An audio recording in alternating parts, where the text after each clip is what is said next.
यह कहानी पूरी तरह से काल्पनिक है। इसमें वर्णित पात्र, घटनाएं और स्थान वास्तविकता से कोई संबंध नहीं रखते हैं। किसी भी प्रकार की समानता किसी वास्तविक व्यक्ति, जीवित या मृत, या किसी वास्तविक घटना से पूरी तरह संयोगिक है। इस कहानी का उद्देश्य केवल मनोरंजन को प्रोत्साहित करना है।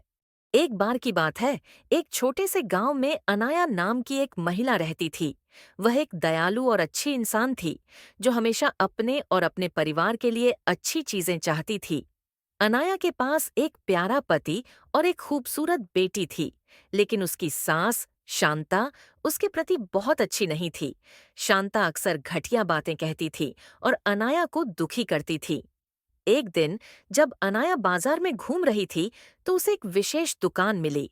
दुकानदार एक बूढ़ा और बुद्धिमान व्यक्ति था।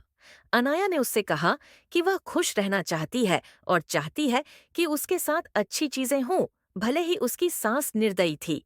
दुकानदार मुस्कुराया और उसे एक अनोखी साड़ी दिखाई।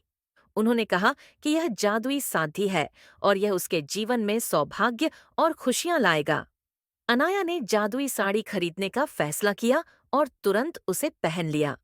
जब अनाया ने जादुई साड़ी पहनना शुरू किया, तो चमत्कार हो गया।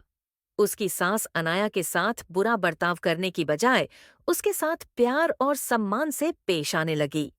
अनाया बहुत खुश थी, क्योंकि उसकी सास उसकी सबसे बड़ी समर्थक और सबसे अच्छी दोस्त बन गई थी। गांव के लोग इस बदलाव को देखकर आश्चर्यचकित रह गए। जादुई साड़ी की वजह से अनाया के परिवार में खुशियां आने लगीं। गांव बहुत अच्छी जगह बन गया और अनाया का पति सफल हो गया। उनका घर हमेशा प्यार से भरा रहता था और सभी का आपस में मेल झोल रहता था। अनाया की बेटी एक प्यारे और देखभाल करने वाले घर में बड़ी हुई और वह बहुत खुश थी। जादुई साड़ी की कहानी दूर दूर तक फैल गई और लोगों को दया और क्षमा का महत्व सिखाया।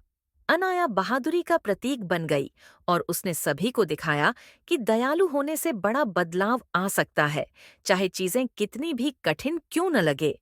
और इस तरह जादुई साड़ी के साथ मिलने वाली अच्छी चीजों का आनंद लेते हुए गांव हमेशा खुशहाल रहने लगा। साड़ी ने न केवल अनाया की जिंदगी बदली, बल्कि एक महत्वपूर्ण सबक भी सिखाया कि प्यार और क्षमा मुश्किल समय में भी खुशी और चमत्कार ला सकती है। सिख, दूसरों के प्रति दयालु होने से हम उनके और हमारे जीवन में भी खुशियां ला सकते हैं।